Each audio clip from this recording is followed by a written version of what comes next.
Action. I'm very honoured and very delighted to have Dubai's most eligible bachelor on the show before he embarks on his next exciting adventure in the USA. This gentleman has made his mark over the last few years in the Middle East as an entrepreneur, speaker, radio host, author, youth mentor, and an all-round nice guy who oozes charisma and energy. And I'm thrilled to have him on the podcast today. So please welcome Omar Busaidy. Yeah. Did I pronounce that right? Yeah, you did. Like a pro. Okay, Omar, for those that don't know who you are, will you give us a brief background into who you are and what you do? I don't know if I'm a nice guy. That's one. And the second thing that I know that I'm not a radio host anymore. Just resigned recently. Yeah. But it's been fun doing it for a year. But very quickly, for all the people out there, my journey really started since I graduated from high school. And I started my career in banking. So as soon as I graduated from high school, I started working in banking and I went to university at the same time. So I used to go to work from like 8 to 4 p.m. Then go to university from 5 to 10 p.m. So it took me 6.5 years to graduate with a degree in marketing. But you know, I'm 33 years old now and I have about 16 years of work experience, which is really cool. But at the same time, what really changed my personality, I think, was my constant mission on trying to set up a business. So at the first company, I was around like 19 years old. Had an advertising company, closed down in 6 months because I couldn't. There was no cash flow. I couldn't pay the staff. So 2 years later, started something else. Actually, right here where we are in Bersha, a store selling women's dresses and wedding gowns, and that closed as well because now Bersha looks story awesome. about the cockroaches. Yes, yeah. So what happened is, we were next to a restaurant, and unfortunately, when you open a clothing store next to a restaurant, you don't expect that you're going to attract all the rodents of the world because the restaurant has mechanisms in place to keep them away. We didn't know that. I mean, I didn't know. What was, So anyways, next thing you know, some of the clients who used to come in and fit out and stuff, they would see that there were cockroaches in their dresses, and it went like viral. People were complaining and saying, "Don't buy dresses from Omar. He sells dresses with cockroaches in them." And then nobody came. So we closed that. Then I had a store, and then I had a consulting company in Abu Dhabi. But then the financial crisis happened, so no one wanted to come to do business in the UAE. And also government agencies here were not paying. It was all over the news. Finally, at that time I thought that, you know what, I'm useless at business, I suck at business. And I kind of lost hope. And then I was going through my own personal journey, which was, I was married and I'm divorced. So thank you for saying that I'm eligible bachelor, because I am bachelor, but I don't know eligible.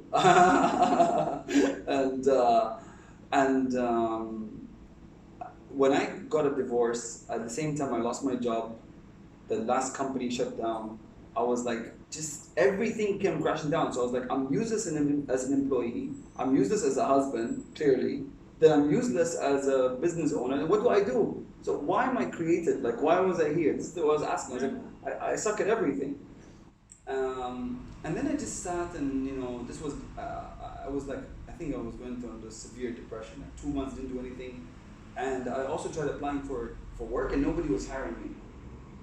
And I think it was actually because I was sending out bad energy.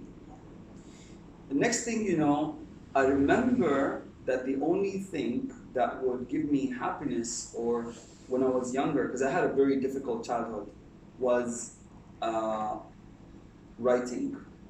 So I went down to writing and I started writing my these thoughts, through whatever, everything that I was going through, and just I wrote about the attitude of an entrepreneur, a business person, whatever, or as a human being in general. And as I continued writing, I started feeling much better and everything, and I felt like I was doing something, because especially as a man, you cannot just sit there doing nothing. I don't know, so for me, I'm also super ambitious. Next thing you know, 8 months later, when I think I came to my senses and I came to accepting the fact that, you know, I could be completely unemployed or whatever, I get a call and I got a job offer. I was like, oh. Now, anyway, I did get it and I accepted it and I went and I worked in Abu Dhabi tourism at the time. I had written the book, but I never thought of publishing it at that time as well, because when I got the job, I was like, okay, that's it, let me just go and work. But when I was working in this organization, the Department of Culture and Tourism of Abu Dhabi, I had a colleague, her name was Nof, and Nof is she's a member of a book club. She likes reading and stuff like this. And then we were talking about books and different books, and I told her, you know what, I actually wrote something, but I never published it, and I don't know. I don't think it's worthy of a book, but anyways, just, you want to read it? She's like, yeah. I gave it to her. 2 days later, she's like, oh my God, you have to publish this book. I was like, no, you're just messing around with me. I know you're pulling my leg. She's like, no, Omar, I'm serious. And she kept asking me to do it, and I never did anything. And I was happy with my new job and everything. On my birthday, I sit in my office and I get this package, and there's like 7 published copies of my book. Wow, that's amazing. Yeah. So your friend had taken your book away. So, She'd yeah. got it edited. Yeah. And that's all that is the really hard work as well. That's what I'm finding with my book. She actually It's gave incredible. it. We had a colleague as well. She used to work at the Times. And her name is Barbara Saunders. She's awesome. She's a Geordie. So she edited the book, and then next thing you know, and I saw that, and I couldn't stop crying. I couldn't believe it. Like, I saw the book like edited and like a proper, but it wasn't. So she self-published, but she didn't go to a publisher. So then she's like, now can you please take it and give it to a publisher? Mm-hmm. So I did it. And you did that. Yeah, and she's just a friend, like just like that. I was like, I guess it was probably easier doing it that way. Once you've actually got the book, and you yeah. take it to the publisher so they can physically see it, rather than having the concept and the idea. Yeah. And Because before that, it was just a Word document. But the way, and whoever's seen the book, it's like colorful, and it's like, it's got all those images, and you know, and she got the design, and she did everything. This is why I always say women are incredible. I swear to God, like this is why I always say this: women, they either make or break a man. And if seriously, I think any guy who's ever been successful, it's either his mom, wife, girlfriend, friend. It has to be a woman, mistress. I don't care, but there's always a woman behind the man's like success all the time. I do agree with that, but I think equally it's Because the we're not ambitious ourselves. Because we don't. I think for a lot of guys, we don't do things ourselves. Like, we're very like, oh, okay. Because I think for guys, we don't see the potential in us as much as the women see the potential in us. Do you know what I mean? Yeah. Like, with anything I've done, even with school, like growing up, my mom always saw like potential in me, you know? Like, she'd always tell me, like, you know, you're gonna become something. She used to always tell me this as a kid. I don't know whether all parents just say that because they want to manifest that in their kids and make them think that way, but she used to always say that to me. So you said you had a difficult childhood. What you're saying about your mom to me sounds really positive. Yeah. Growing up with that influence in your Yeah. life, someone that encourages you, Yeah. someone that believes in your ability, Yeah. and My dad wasn't around. okay, so that's where the challenging childhood came in. So the things that I wrote in my book are the things that I wish and hope that my dad said that to me. Has your dad read your book? I don't know. I think maybe he did. Okay. Probably did, I don't know. Okay. Yeah. Another question I was going to ask you, you've already touched on. When I first met you, what struck me about you was your positive persona and your energy. Where does that come from? You know, it's a good question. I think, you know, I understand for some people, like, they look at you and they judge you like based on your age, and they just think, oh, you're just like, you know, I smile a lot because I'm telling you, I have been through hell and came back, you know. One of the most difficult experiences of my entire life is a health situation that I had. So when I was 21, I had a massive surgery. So my back right now is full of metal plates. I had tuberculosis in my spine. Okay. And when I got tuberculosis, I don't know if you know this, but it's the third world's deadliest virus. First is HIV, second is malaria, third is TB. And TB is a virus that eats through you, eats your bones and your whatever. So, like I felt there was a sword going through my back, and I was bedridden for months. And the surgery was insane. It was like a 12-hour surgery. I was in ICU for weeks, you know, and it was such a young age, and I was like, oh my God, like why God, like why me, you know? And I think that I'm nice to people, like, okay, maybe there must be an ex-girlfriend somewhere who like probably hated me and said something and wished me like bad luck, but that's it. I never lied to anyone else, I never cheated, I never like whatever, but it couldn't be that bad. And yeah, so it was, so surviving that experience gave me this positive energy. Since then, I was like, you know what? And I say this to people, if I can survive that experience, I can survive anything else. I am a big believer that pain can drive you to a positive place. Oh yeah, big time. What lessons did you learn when you reached rock bottom? Humility, tolerance, perseverance, generosity,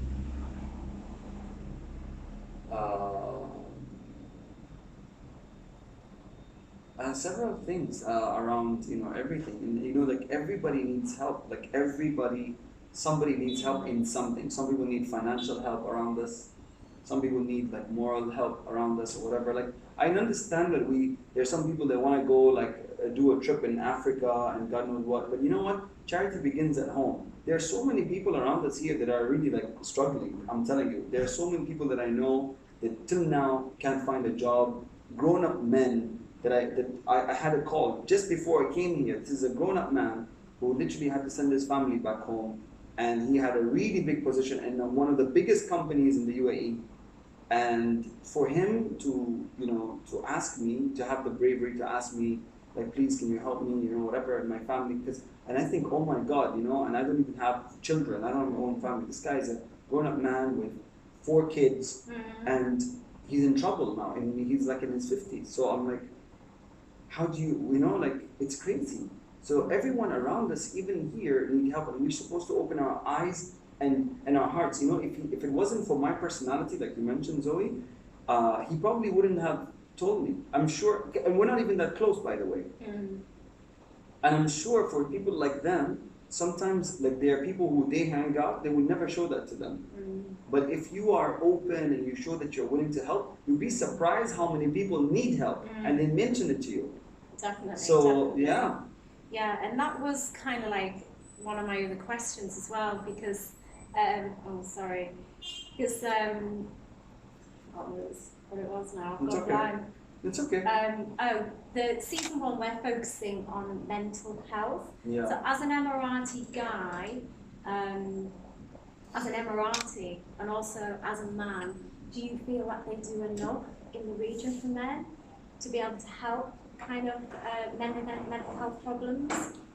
You know, I think it was about 2 years ago or 3 years ago here in the UAE, the president, His Highness Sheikh Khalifa, actually issued a law around mental health. Really? Yeah. There's actually a law right now to recognize mental health as a serious issue and everything. And of course, I understand that when the government also after that launched the Ministry of Happiness and Well-being, they actually changed that. First it was only Ministry of Happiness, then they included well-being to that as well. These are some signs to show that the government is recognizing the importance of mental health. Now, is there a lot being done for it? I think there's a lot of opportunity for that to happen, but previously it wasn't there.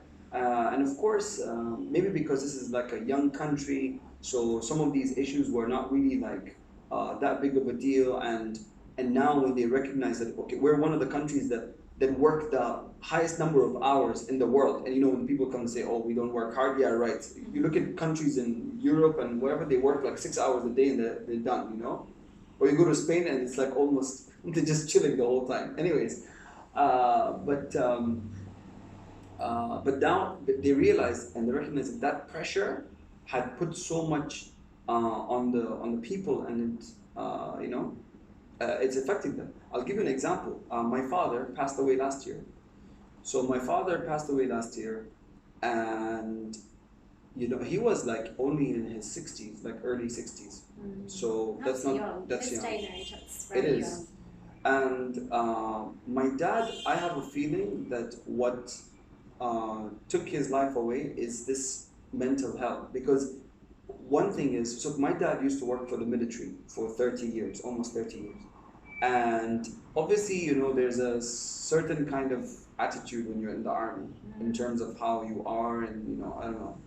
They don't really talk about problems like in the army, like what, like you're expected, I don't know, maybe differently, right?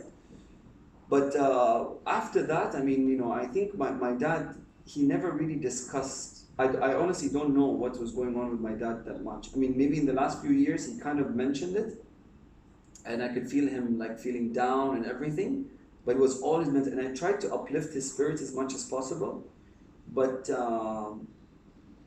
I honestly think that's what took him away. Sad. Did you have a good relationship with your dad towards the end? Yeah, way better than any other time before. That's good. In comparison to the childhood, way better. Yeah, okay. Tell us a little bit about your book. Yeah, so the book is called Just Read It, and it's like a self-help book. It could be for aspiring entrepreneurs, it could be for young kids looking to see what's next for them after school or whatever, or even during school. So everything that's in the book are things you've learned in school, in religion, in life, at home. All I did is I Omarized it. So you already know most of the content that's in the book. All I did is I just wrote it in my own way. So when you read the book, you feel like I'm talking to you. It sounds like this. And so it's a collection of social and emotional intelligence. That's what the book is about. And it's very easy to read, lots of infographic. You'll be done in an hour if you want, and it's almost like a kind of a coffee table book. There's no table of contents, so you can start from back from last to the beginning, or beginning to last, or in the middle of the book, whatever you want. Who did you write it for? To people like me, people like who were in my position, who they just need that like little bit of advice. I always needed a mentor. I always wanted a guide in my life, and I'm fine. I know that we say we should never have regrets about what we do in our life and stuff like this, but some things could have been avoided, including my ridiculously horrible marriage.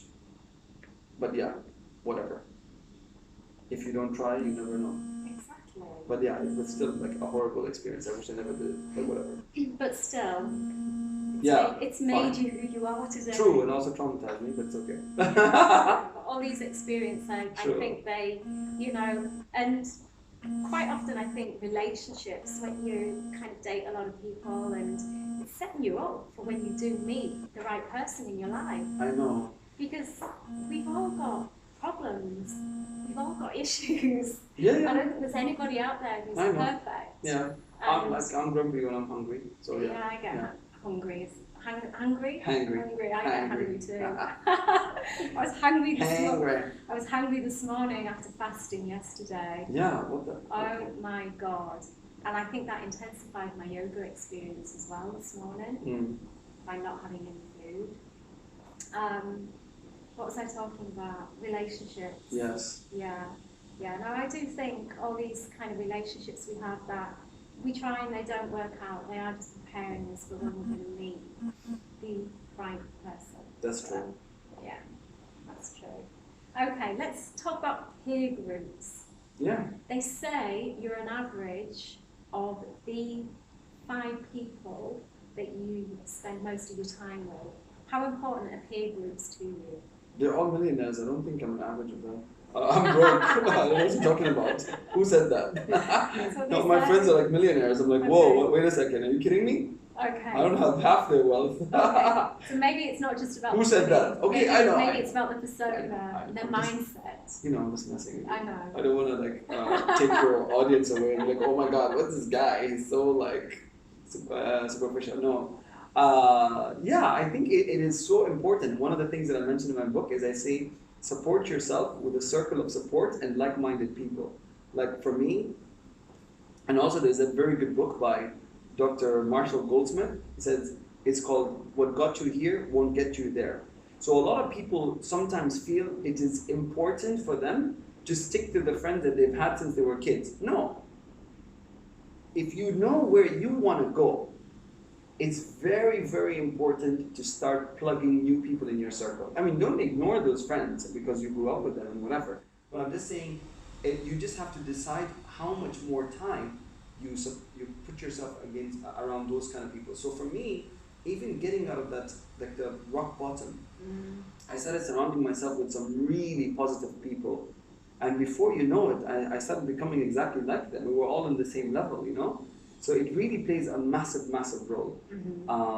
Even in terms of right now, you know, as I didn't mention this earlier, but I'm leaving to the US. I got a scholarship. The person that recommended me for the scholarship he played a very important role in my life. Like he was, we were together in the same, let's say, business group in Abu Dhabi, and he saw my contribution to this group, and he recommended me to get the scholarship, which I got from the U.S. government, not even from here.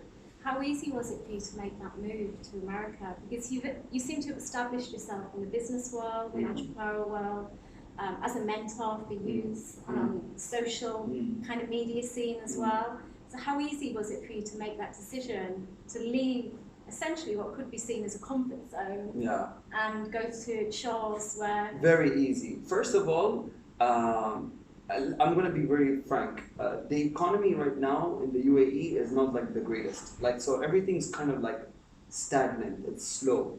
So I don't feel the same energy here as I did a couple of years ago. Like things you felt like they were like growing and whatever. A lot of my friends have left. I have a lot of my friends that are not from here and they've all left and stuff. So I feel like sometimes you gotta like, you know when you take your car to service it, to maintain it, and then you gotta like polish the tires, change the spark plugs, all of those things, the oil, the engine oil. It's exactly what I want to do with Omar. So come back with Omar 2.0. Definitely. Or who knows, I might just end up living in New York. No. You may just never come back. No, I will. I have my mom and everybody, so I have to come back. But no, I mean, I want to, I feel like, you know, and I tell them, I'm like, listen, you know, I've never lived overseas in my life. I'm 33 years old. So I'm like, you know what, I have to disrupt it now. When am I going to do it? At 40, 50? I don't want to be one of those like people that go through like a crazy midlife crisis and end up like, you know, I'm not getting any younger. So I have to do it now. So this is the best time for me, and I'm going to go do my master's in international affairs. It's awesome. So I've always wanted to do a master's degree, and I want to get a PhD as well. Because one of my favorite quotes is by Mark Twain. It says there are two important days in your life: the day you were born and the day you find out why. So my why is I'm an educator. I want to continue publishing books. I want to teach in university. Like I want to be in an academic environment. I love it. Like I want to be a scholar. Like it's cool, you know. And I think I'll be a cool teacher. Yeah, I think you would. I think you would. You've done a lot of work with youth in the region. How do you enjoy that? Yeah, it's been good. You know, it's fun. I mean, you know, I learn a lot as I do this, and there's a lot of hope and a lot of opportunity. That's what I see, you know. So I feel like when I come back, you're just gonna. I think you'll like me more better later. So when I come back from the States, just so you can see. So you've had your own radio show, Pulse Radio. Yes. I have a question for you around that, and it's kind of, I know since I've started my own podcast, in many ways, I feel like it's changed my outlook. It's changed my life in many ways, just through the guests that I have on. And it's amazing. It's a good excuse to speak to people like yourself as well. Yeah. How has that changed you, and how did that influence you?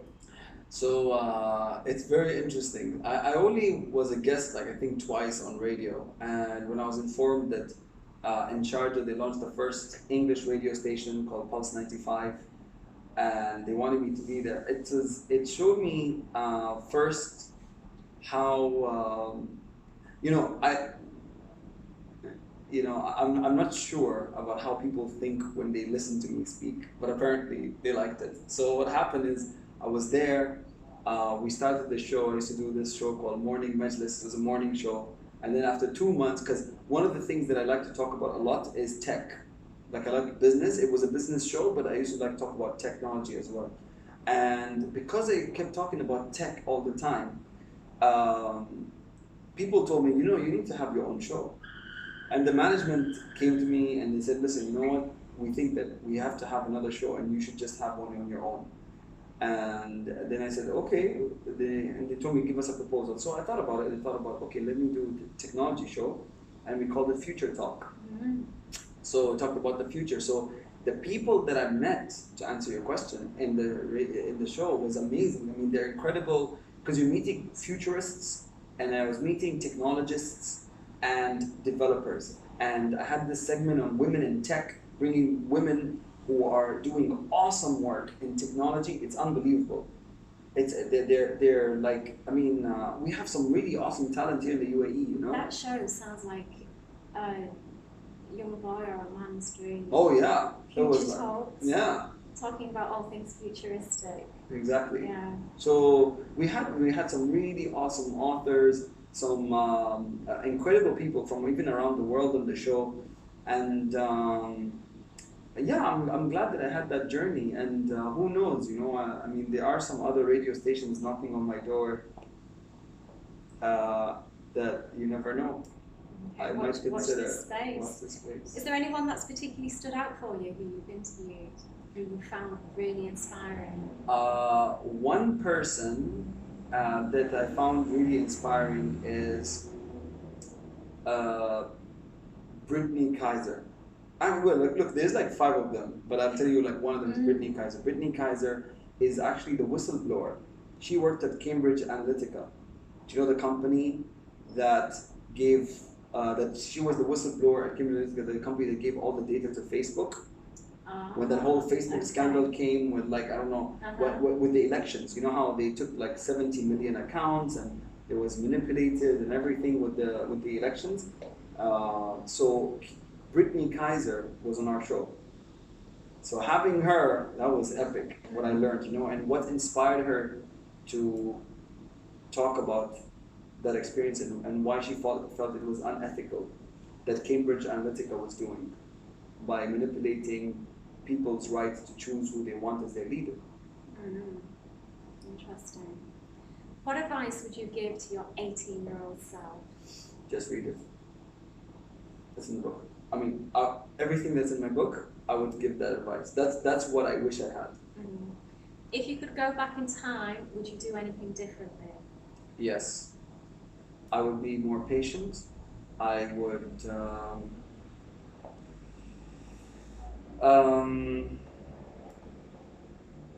save more money. That's what I would have done differently.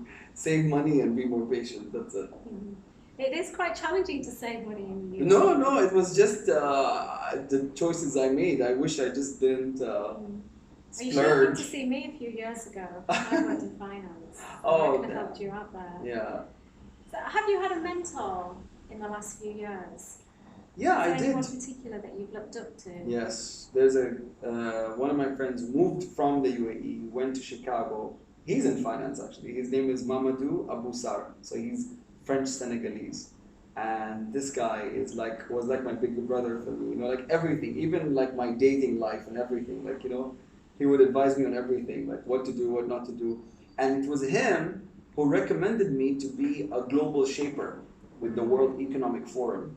So I was really happy to have that honor to be part of like a really huge association, and I learned a lot from him, and also he's like my cigar buddy, so we like smoking cigars together. He's your cigar buddy. We're not advocating it by any chance, but like he's introduced me to that bad habit, which I love right now. Okay. So yeah, he's one of the guys that have truly inspired me. Okay, I did have a question. You know, I have all these questions and then I forget. Okay. Does that I ever happen to know you? why you guys switch off the AC because of the sound, right? Oh, have you turned the Yeah, AC off? Because it's not like quite warm. I'm sweating under my jeans. It's not even funny. It's so hot. Okay. But it's okay. Are we allowed to turn the AC on? I'm okay. No, I'm leaving anyways. I have to go. It's only for the sound. Yeah, I know. Okay. So what excites you? You're leaving anyway. Yeah. Like when? No, after this. What excites me? We're nearly wrapped up. What excites you about the future? What excites me about the future? I think what excites me about the future is I see that the future is bright because I teach. So I teach at actually at James Wellington Academy. I go there and teach a couple of classes, but also at universities I go there as a visiting lecturer, and I see the potential that these children have. These kids are so smart. It's not even funny. I right now, like, you know, you can't even say the word childish anymore.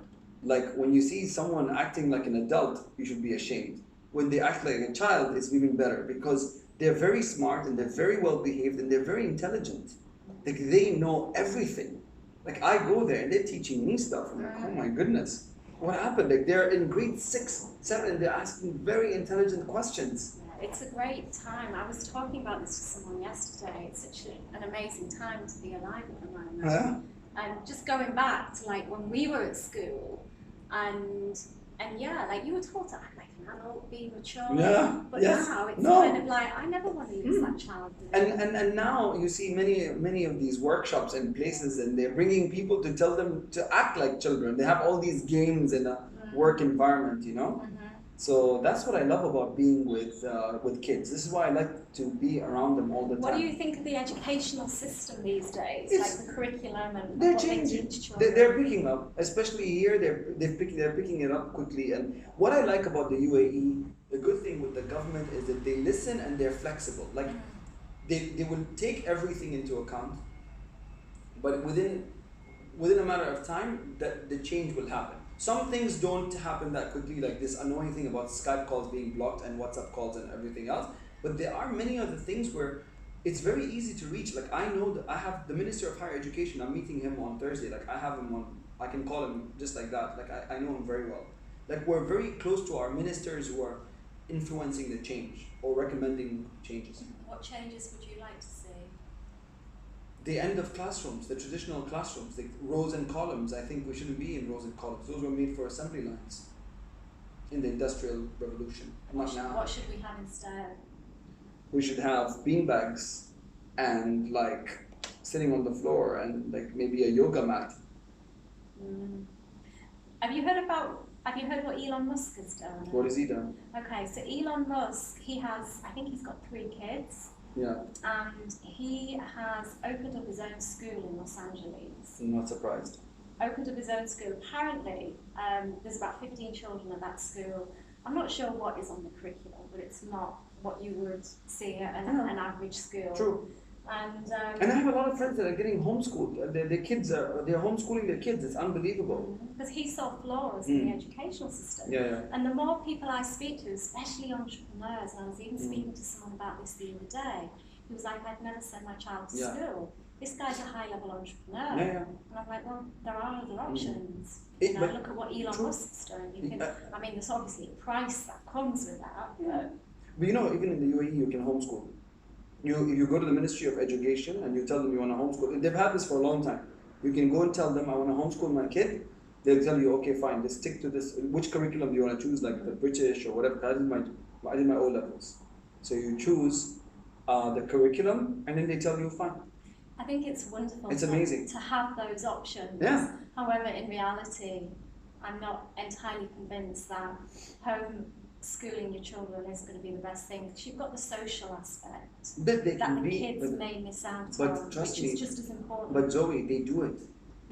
There is the social part. So, for example, the difference is the parent or the parents have to be active with putting their kids in those social environments. So, for example, putting them in like music class and this and all those other activities. So you're putting them around those.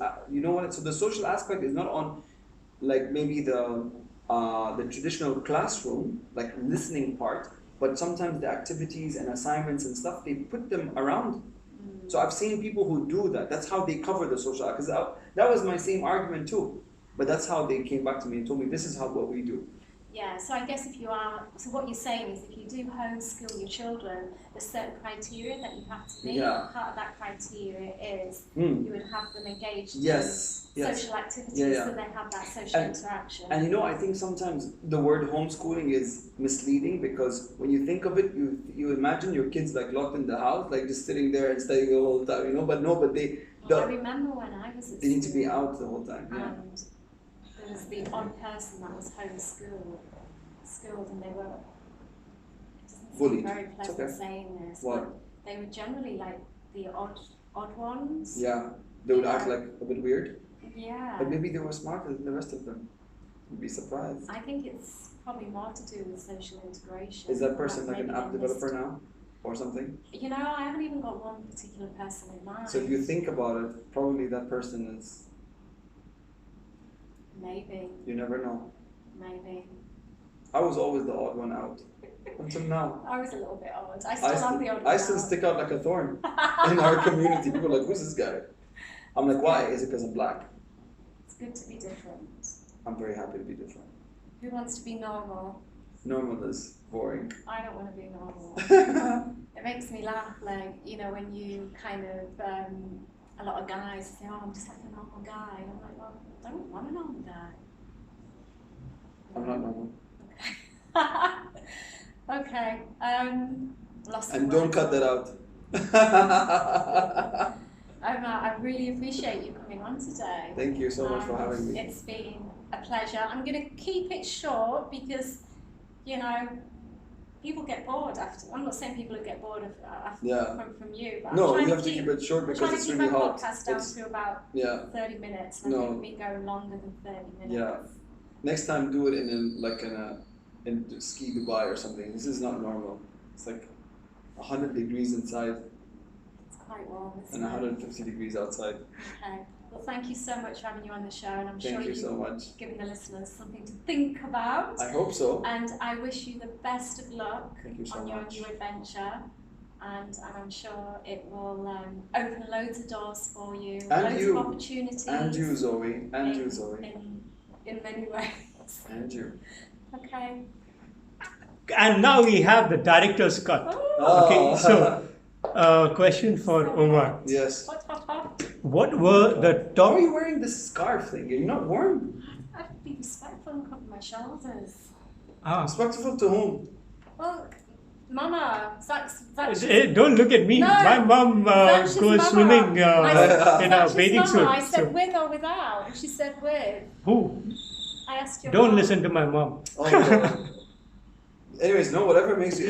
For me, looking at it makes me feel warm. Yeah, me too. Yeah? But Zoe is naturally hot, so Yeah, that's true. if she removes it, you'll feel even hotter. Yeah, that's true. Actually, just put it on. Yeah. Yeah, put it on. top. Put it on. So, you mentioned that specific friend of yours. Yeah. We want to know, the audience wants to know, Mm-hmm. what were the top 3 dating advice that he gave you? So he's in finance, and he always would use certain financial terms. Like he would talk about assets and liabilities. And I'm loving this. sometimes when you go in, you know, when you buy a share, you have to. This is not right. Because we have Zoe in the room. Zoe, he feels that if you are in the room. Are you going to be offended? Offended? Okay. I am the least. I get. Okay, fine. I never get. So- Look, I worked in finance for 10 years Yeah. with guys. Who, Okay. You know. So so don't worry about it. Say anything. I never get offended. Yeah. Hardly. Anyways, all men are dogs. Fine. First of all, so let me go. So he would get into like, so he would say about like selling short or selling long, whatever. Like it basically, if you get in quickly or get in out quickly, like if she's going to cause a lot of drama. So when you should get out, and if she's not, then you should stay longer. So that's you would what basically use the analogy. Yeah, because we'd be in front of Okay. people and no one understands, but we would talk about buying a stock. It's a great analogy. But no one else would understand the room. So he would say, I'd be like, how's that stock doing? are you going long or are you going short? Thank you. Are you options or? Yeah. Okay. Maybe you want to stop So there. that's how he would talk to you when you're in a relationship. He'd be saying, how's that stock doing? Yes. Yeah. Oh, I get you. Excellent. So now, Zoe, we have a Because, yeah. But it's not to, like, yeah. Anyways, okay. Next question. So now three of us and the rest of Dubai now have code to go by dating. Exactly. Excellent. Thank you for the guys so director's much. cut. And Yeah, I'm sweating like crazy, guys. Oh my god. Me too. Oh my god. It's okay. Let's see now. I just want to go and take a quick ass shower because I have a meeting and no, I have water by the way. cold. It's no, I don't drink cold water because it gives me like a belly.